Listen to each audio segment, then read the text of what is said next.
Hey everybody, it's Greg.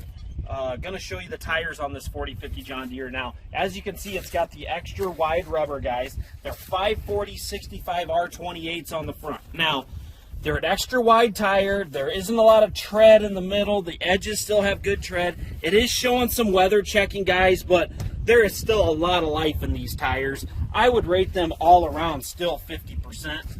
Nice thing about the fronts here, John Deere didn't originally come with these. He upgraded and put the front fenders on. Nice heavy rubber fenders. They're not plastic. They're not going to break and bust. They are rubber. Nice heavy duty. You come to the rears, you got some weather checking. Again, we've got the extra wide. This is a 650/65 R38s on the rear. Again, really nice rubber, guys. Works great for a loader tractor. Otherwise, pull the loader off. It'd be a great baling tractor with the extra wide tires.